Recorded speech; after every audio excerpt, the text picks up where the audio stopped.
Happy holidays, everyone! Welcome back to the channel. For today's teamwork build, in honor of the holidays, we're going to be building Jack Frost. Let's get started.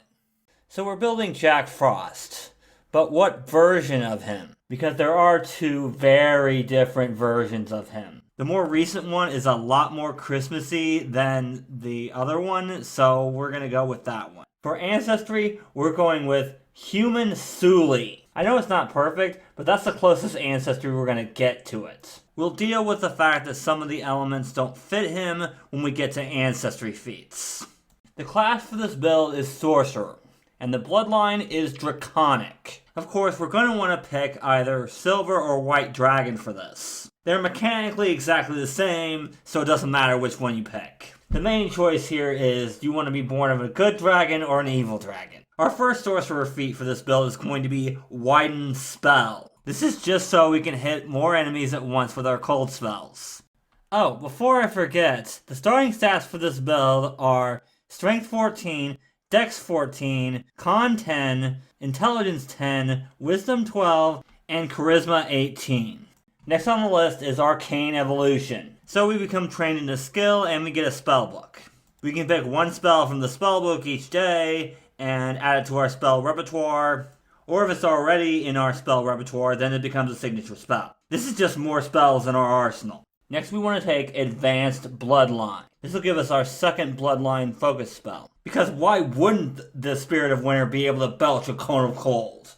At 8th, we'll mix things up with the Horizon Walker dedication. This will give us the Favored Terrain feats, and we're obviously going to choose Arctic. This will make us and our friends faster in snow conditions, and the ability to walk normally in 3 feet of snow, because Jack is incredibly fast in snowy conditions. Unfortunately, we can't be immune to cold like Jack is. However, we will take Acclimation in order to be at least somewhat resistant to that blizzard. When we're in Arctic conditions, we gain resistance equal to half our level against environmental damage, and we treat cold environmental effects as one step less severe. Also, when our allies are following us, they treat environmental cold effects as one step less severe as well. Because we're the Spirit of Winter, we should be able to protect our friends if the cold gets too bad.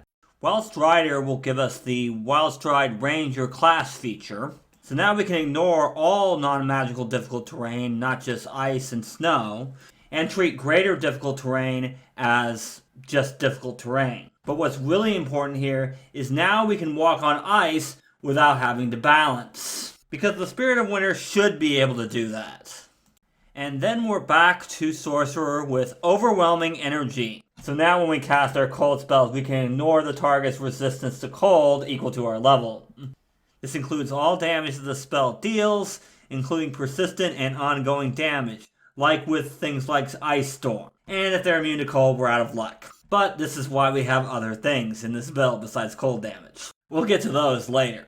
Then we have Greater Mental Evolution. This will give us another spell for our spell repertoire for each level we can cast, because more spell, more good. Echoing Spell will allow us to cast some of our spells twice for 1 spell slot.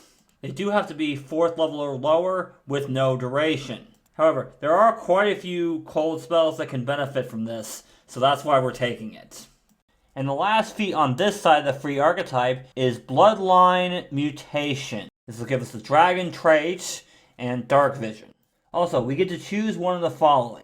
We can either gain a fly speed equal to our speed, or we can gain resistance 20 to cold.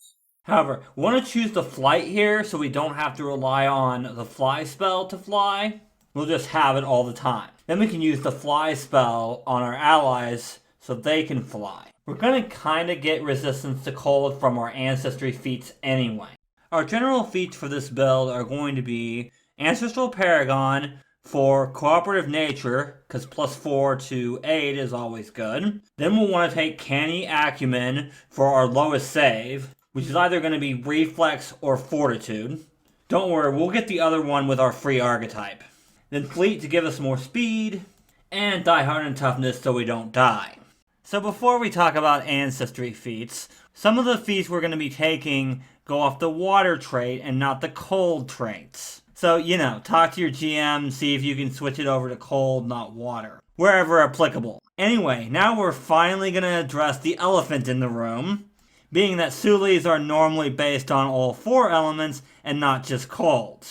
But that's why we're taking Dualborn. So we're going to choose 2 elements, and we're going to get resistance equal to half our level to those 2 elements. Obviously we want to choose water, or cold if we can. But for our second element, fire doesn't really work, and neither does earth. So we're going to choose air. But since Jack does use the wind to fly, being resistant to air effects does actually make sense.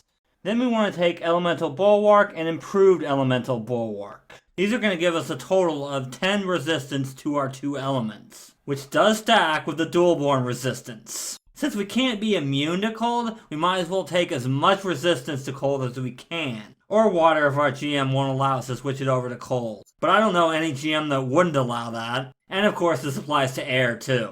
Then we want to take Cooperative Soul. As long as we're at least an expert in the skill we're using, we cannot fail or crit fail on checks to aid anymore. This is a teamwork build. Of course we're taking this. Humans are so great at teamwork, and this feat is one of the reasons why. Then for our last Ancestry feat, we want to take Heroic Presence. We can essentially cast the Zealous Conviction spell on up to 10 willing allies within 30 feet. This will give them all temporary hit points, and a +2 on will saves against mental effects. Great spell to use against anything that does mental effects, and the temporary HP is just a bonus. It's a once per day thing, but there are definitely situations where this could be helpful. Now of course it's time to talk about the free archetype. Jack does use some martial arts, so we're going to want to take the Monk dedication. This will give us the powerful Fist class feature, meaning our arm strikes now deal a D6 instead of a D4. We also become trained in either athletics or acrobatics, and Monk class DC. We're going to want to use a bow staff for this build, so we need to take Monastic Weaponry. This will allow us to use most of our Monk abilities using our bow staff, instead of unarmed strikes, because he does use that staff of his to hit foes. Then we're going to take Monk Resiliency for a few extra hit points. Because we're a sorcerer, and normally sorcerers don't want to be in melee because of low hit points. But this will give us a little bit more, so we can be in melee if we have to. Then of course, Monk moves for extra speed. Then we'll take Monk's Flurry so we can hit our enemies with our staff even more. At level 12, we'll take Perfection's Path for either Fortitude or Reflex saves. Whichever one we didn't pick for Canny Acumen, because better saves is always good. And our last 2 Monk archetype feats are going to be Flurry of Maneuvers and Wild Wind Initiate. We'll take Flurry of Maneuvers so we can trip as part of our Flurry of Blows. I've said it time and time again, tripping makes foes flat-footed to everyone.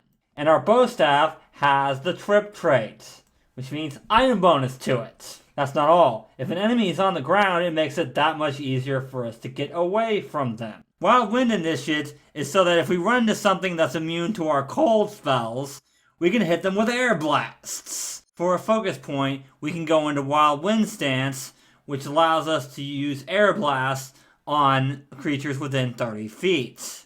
These deal 1d6 bludgeoning damage, and have the agile, non-lethal, propulsive, and unarmed traits. Windcraft strikes also ignore all concealment and cover. We also get a +2 bonus to AC when we're in the stance.